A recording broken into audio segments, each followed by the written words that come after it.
slavery, they started toward Canaan. Through the wilderness, they came to a point, and they were all confused. Before them and behind them, the Red Sea and Pharaoh's chariots, they started to lament. But Moses canceled them thoughts. The Egyptians you see, you won't see again. Therefore, my people and God's people, do not be afraid at all. Stand firm and you will see the deliverance of the Lord. The Lord will fight for you.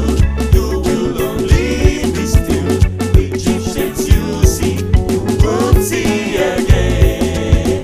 My people and God's people, do not be afraid at all. Stand firm and you will see the deliverance of the Lord. The Lord will fight for you. You will only be still. The Egyptians you see, you won't see again. when Pharaoh and his chariots drew nearer and nearer, the Red Sea divided. The Israelites passed through it. When the Egyptians wanted to pass, they were all drowned in the sea. The Egyptians you see, you won't see again. Therefore, My people and God's people, do not be afraid at all. Stand firm and you will see the deliverance of the Lord. The Lord will fight for you. You will only be still. The Egyptians you see, you won't see again. My people and God's people, do not be afraid at all. Stand firm and you will see the deliverance of the Lord. The Lord will fight for you. You will only be still. The Egyptians you see, you won't see again.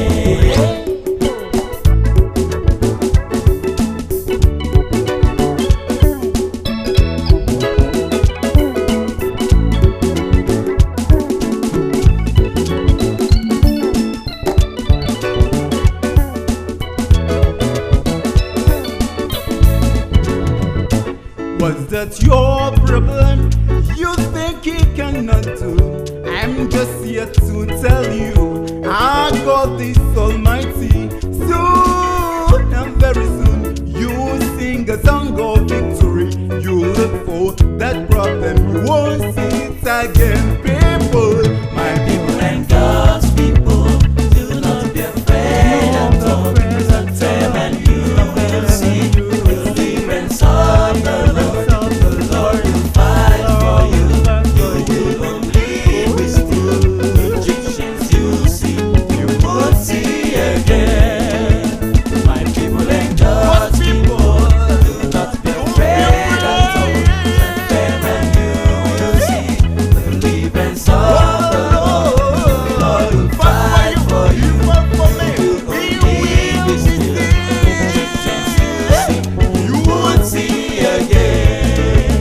The Egyptians you see, your you won't joblessness see and your again. barrenness, Egyptians you all see, your problems, see you won't see them again. No man. Egyptians you see, you won't see That's again. your sickness, that's your joblessness, that's your barrenness. You fight for you, you fight for me, you won't see them again. No man.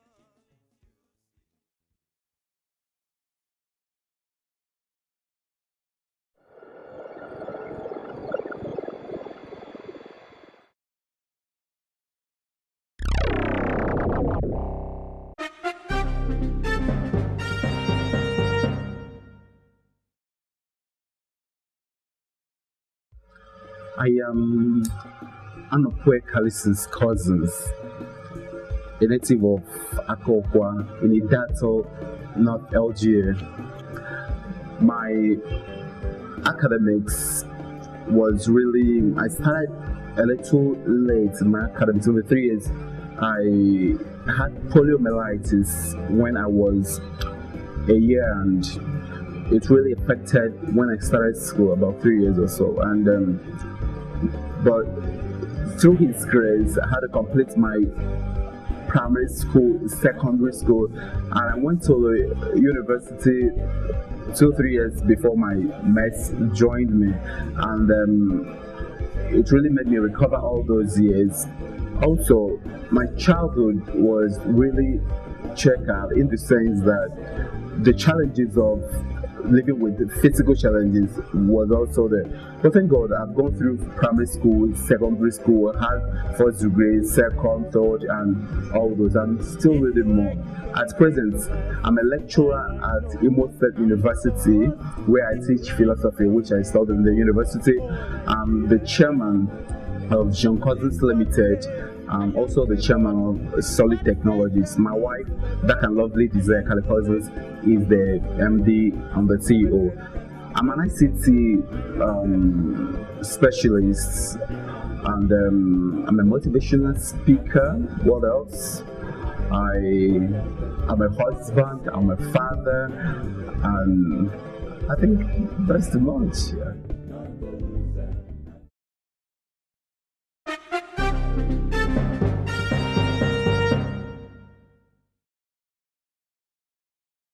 Well, my foray into music was more of an escape route from suicide, escape route from depression, escape route from social communication, because living with physical challenges in a third world country like Nigeria, a developing country like Nigeria, is not really an easy one. So most often you don't climb the stairs how others do, so everybody's looking after you. Everything around you tells you you are not it, you are not like others. So now I start looking back. Some of the songs I wrote were songs I wrote just a minute when I was about committing a suicide, and it was like a ministration, like there could be hope. Why kill yourself? And because I'm an avid reader, by His grace, I was able to read about Helen Keller, Franklin Delano Roosevelt, those who made it being physically challenged. So I started looking, what I could occupy my time with. So sometimes you want to commit suicide, you are like. Something like, you are my stronghold, my fortress and pillar, my rampart and tower. So that takes you away from that moment, and that was how I went into music. And I've written more than 350 songs. It started with you go to the toilet, or you go to the bathroom, you're there, you're thinking, and something come up here. But now I can do it more consciously. I want to write a song about my wife, about my baby, about God, and all that. I can pick my pen and write. But my go-to music was more of it's spontaneous, an escape from depression and suicide.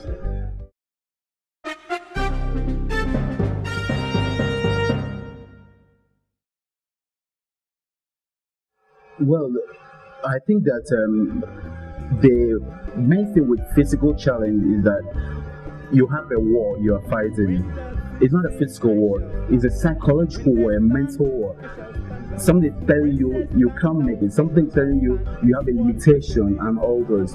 So fighting that war was what occupied most of my time. But I think for my mother specifically, my mother especially, she really made me understand that I can make it. She really made me understand who I am. So I encourage mothers who have children that are physically challenged. You can talk to them, talk straight into them, make them understand that they can make it in spite of their challenges. Well, I think physical challenges predisposes you to doing some things better. For instance, it disposes you to stay indoor more, so you can write better, you can write novels. You may not think of becoming an Olympic gold medalist.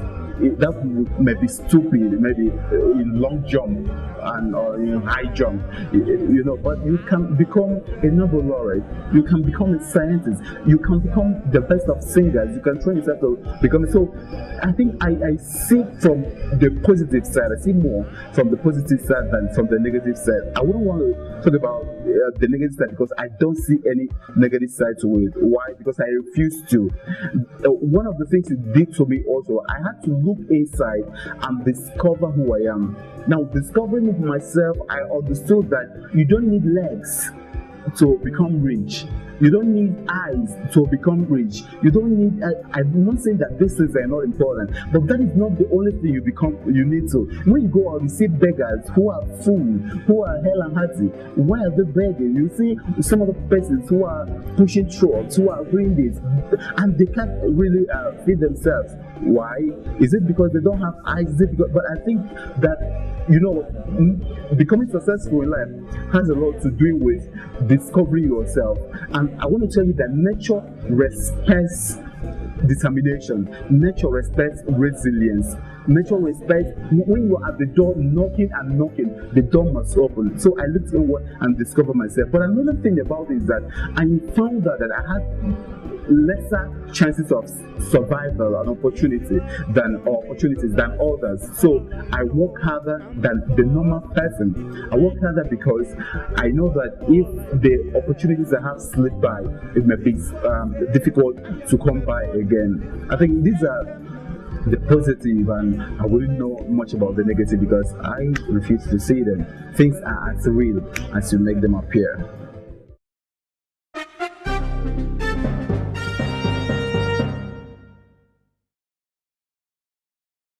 Well, I find out that the first major principle that you will live with if you want to really be successful is time management, because nature, God, they do not respect stupidity, frivolities of your time. So one of the first major principles about my life is that I have some principles regarding time management. I personalize time. I don't see time as something there, you know, there's time. No, I don't see. I personalize it. It's my time. Now, also, I monetize time and monetize time. What that means is that whatever time I'm spending, I'm talking with you now, I'm thinking, what I'm doing, does it add anything, one, to my physical life, to my moral life, to my financial life, to my spiritual life, and to such other aspects of me, to my family life? If it is not adding anything to that, I'm not in, I'm out. Am I using it for humanitarian services? If I'm not using it for something reasonable, I'm out of it. Now, so time is something that when you look, you are 30 years, you are 10, you are 15. When you look at all these years, you can break them down into minutes, into seconds, and all those. So each one you waste your life. Now, if you've not read my book, Discover Yourself, I will advise you to go through that, because you see my principles about time management. Now, in that, I have to say that your time equals your life. So when you are whiling away your time, you're whiling away your life. So that has really made me make good use of my time. Also, I've also discovered that the Bible says, I can do all things through Christ who strengthens me. Now, most often we fear, we want to give ourselves leisure and all this, but if you understand the principle that you can do all things and you try doing them, of course, the first thing is that Jesus lives in me. When you travel abroad and as you travel around the world, you see that there are skyscrapers all over the world. There are beautiful houses and all those royal houses, but Jesus didn't choose all those places. He chose to live inside of me. So that's one of the reasons I can't disappoint him. So I manage my time according to these principles, because I can't disappoint him by failing, because he lives in me. So that is why I manage my time well. In my ICT job, I give it time. My work designing and audio visuals and all that, I give it its time. My motivational speaking, I give it its own time. My counseling, I give it its own time. My academics, which is the principal thing I do for a living, I give it its own time. My businesses, I give it their own time. And all those, my work and all those. So I manage my time based on this principle, and I know everybody can if we want to.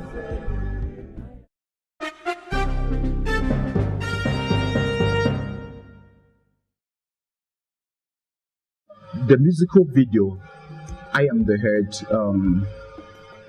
is one that in love with. Why? I'm in love with it because it is a video that, will I say, the devil or circumstances didn't want to see the light of the day. I first went in to do the audio in 1st May 1996. It didn't see the light of day until 9 years after, sometime in 2005. And from there on, trying to do the video and all those. But I also wanted to do something good. I don't want to do something that will be just, what is it doing? So I wanted to shoot some part in Europe, some part in Nigeria and all those. And we tried accomplishing that. I thank God for my cast and crew. They are so wonderful. Pastor B, Rushworth, Bruno, Ugo, Chuma, Captain, Victor and all of them. They were so wonderful. So we had to do some part in Nigeria, did some part in Europe, and I believe God that it was a good work. It could not be it may not be the best, but I think it is a standard work. Like one of the songs, I am the head, not the tail. I am the winner, not the loser. I'm celebrated, not relegated. Why? Because the word of the Lord has said it. I think whatever I do in life, I want to look at myself from the perspective of everything I am, what I can do, what I cannot do, is because Jesus lives in me. And I've not for one day thought I could do anything, but I know I can do all things through Christ who lives in me. And the song, I know, has received massive acceptance, and I can say that I'm very, very proud of it.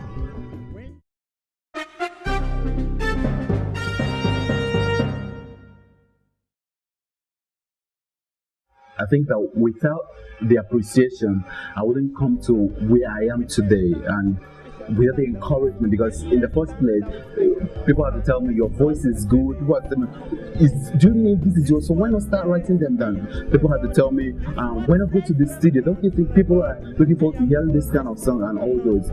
So I think without them, I wouldn't have, been who I am today. And I also think that I want to encourage them, because if really I don't motivate you, my fan, I think you are a lover of food. Why?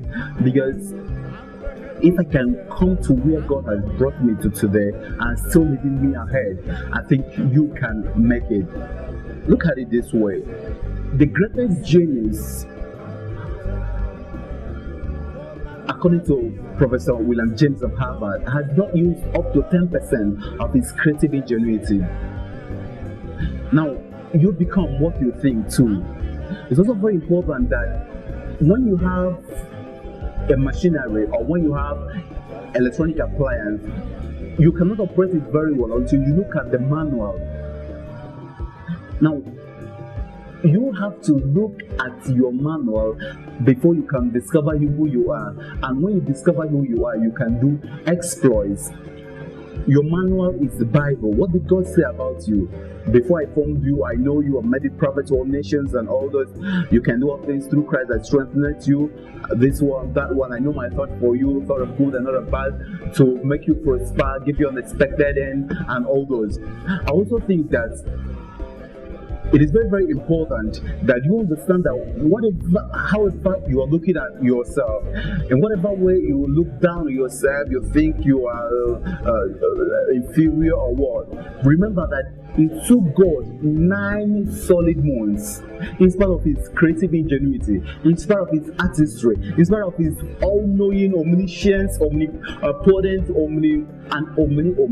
it took him 9 solid months to make you. You task God 9 solid months, working continuously to make you. Nobody, about 6 billion persons on the earthly plane, no one has the same voice code like you. No one has the same fingerprint like you. That goes a long way to showing that you are special. What makes something unique? That is, what makes something unique is scarcity. When something is scarce, that thing is unique.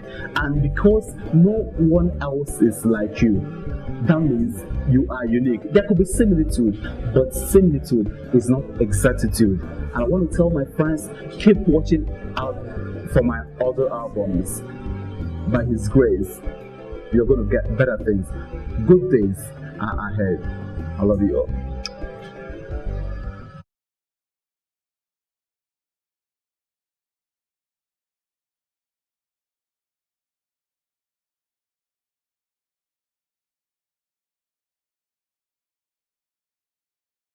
That's so good, though. That's so well.